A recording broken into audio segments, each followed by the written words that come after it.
the scream of the Banshee. In Ireland, it is said that if one hears the scream of the Banshee, you or someone close to you will die. Is the scream of the Banshee real? Does it mean you are about to die? Let's take a look. Check out this video and be sure to subscribe.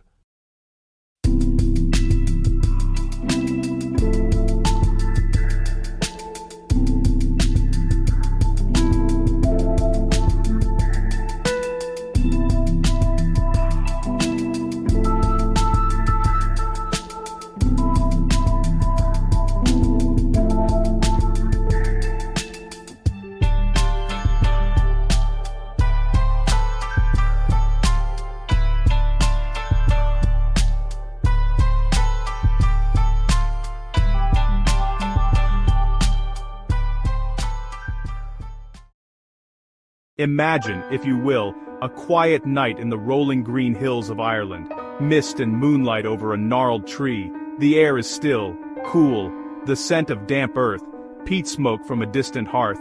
All is silent, leaves rustle in a lone hawthorn, then piercing the quiet. A sound begins. A sound unlike any other. A long, mournful cry. A ribbon of pure sorrow. High-pitched. Ethereal. Grief so deep it chills the marrow. According to centuries of folklore, this is the cry of the Banshee, a harbinger of death. The word Banshee is steeped in Gaelic history, from Old Irish benside.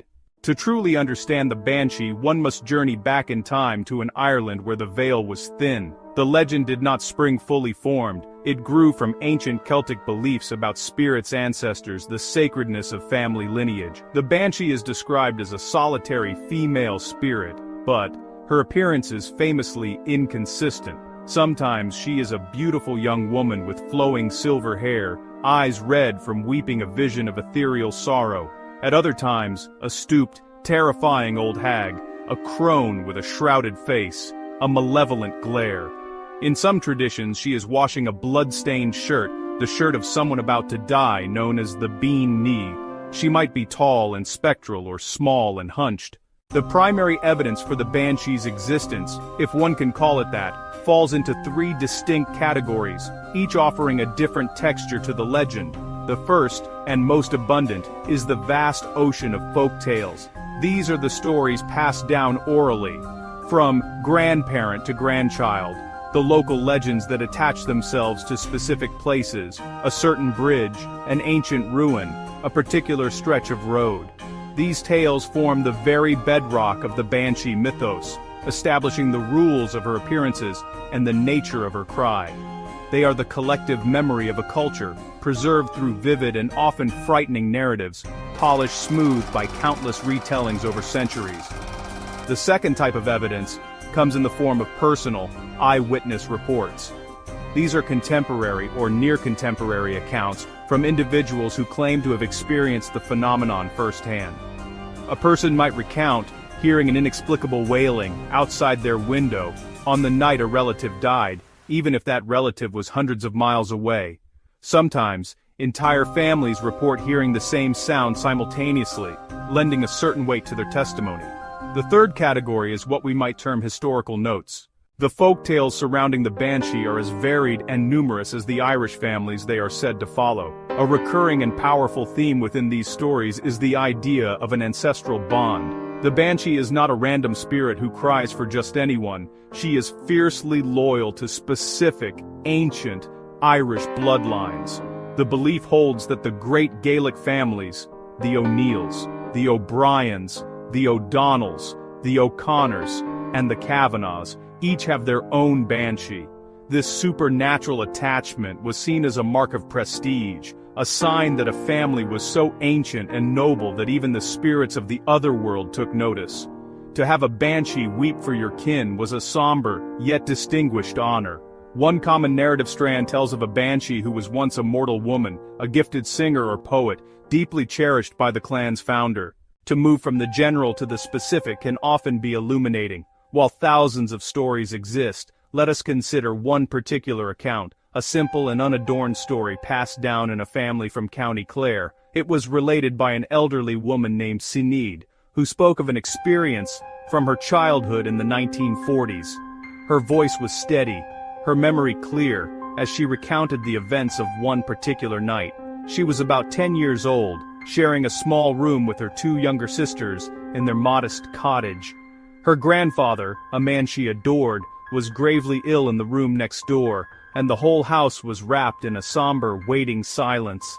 The night was black as pitch, with no moon to speak of.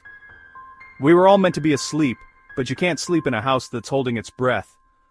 Sometime after midnight, I heard it. It started low, like the wind sighing, but it wasn't the wind. Now, let us step away from the firelit world of folklore and into the bright, analytical light of skepticism. For every person who believes in the Banshee as a supernatural entity, there is another who seeks a more rational, terrestrial explanation. The skeptic does not necessarily dismiss the experiences of people like Sinead. Rather, they question the interpretation of those experiences. From this perspective, the sound heard in the night is very real, but its source is not a spirit from the other world. Instead, it is likely to be something far more ordinary, which has been misidentified due to circumstances, psychology, cultural conditioning. It's a classic case of seeing, or in this case, hearing, what you are prepared to hear. The most common and compelling skeptical argument points to the sounds of nature. The nocturnal world is filled with strange and often eerie noises that can easily be mistaken for a human cry, especially by a tired or anxious mind. The prime culprit is often a bird. The barn owl, for instance, does not hoot. It lets out a long, drawn-out, and genuinely terrifying shriek. The call of a vixen during mating season is another contender, as it can sound uncannily like a woman screaming in distress.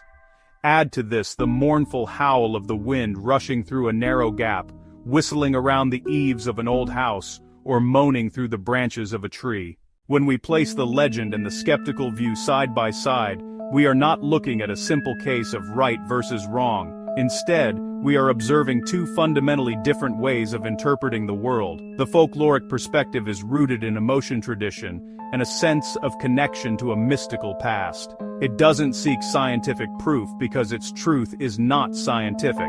It is a cultural and emotional truth. For the believer, the Banshee's cry is a profound experience that validates their place within a long family history and offers a framework for understanding one of life's most difficult and frightening events: death. The skeptical perspective, on the other hand, is rooted in reason evidence and the scientific method. It operates on the principle of Occam's razor. The simplest explanation is usually the correct one. Choosing is personal. No definitive proof satisfies both believer and skeptic. So why, in our modern scientific age of 2026, does the story of the Banshee persist? Why does it continue to fascinate us, to send a shiver down our spines? The answer, I believe, lies in the fundamental human need for narrative. Stories are how we make sense of the world. Death is perhaps the greatest and most frightening mystery of all. The Banshee legend provides a narrative framework for death. It transforms a cold biological event into something more, an event with a prelude, a warning, a sense of spiritual significance. It gives death a voice, literally. The Banshee serves as a cultural coping mechanism. In a world before modern medicine, a story that offered a warning provided a small illusion of control, or at least of preparation. The cry of the Banshee allowed a family to brace themselves emotionally for an impending loss. It was a signal to gather, to pray, to say goodbyes. Moreover, the legend of the Banshee is inextricably linked to Irish identity. It is part of Ireland like shamrocks, harps, and the Gaelic language. We have traveled a winding path from the misty origins of an ancient legend to the clear-eyed analysis of the modern skeptic. On one hand, the Banshee as a spirit messenger, a loyal, weeping guardian whose cry is a somber note in the great symphony of Irish folklore. This view gives us a world rich with meaning bonds of family that transcend death, the passing of a soul, as a supernatural announcement.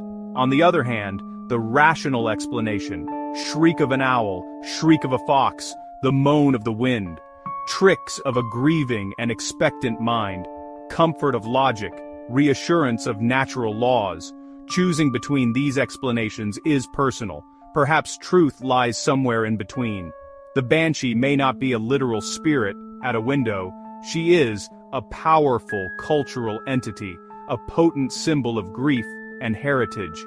Next time a long, thin cry drifts on the wind, pause and listen.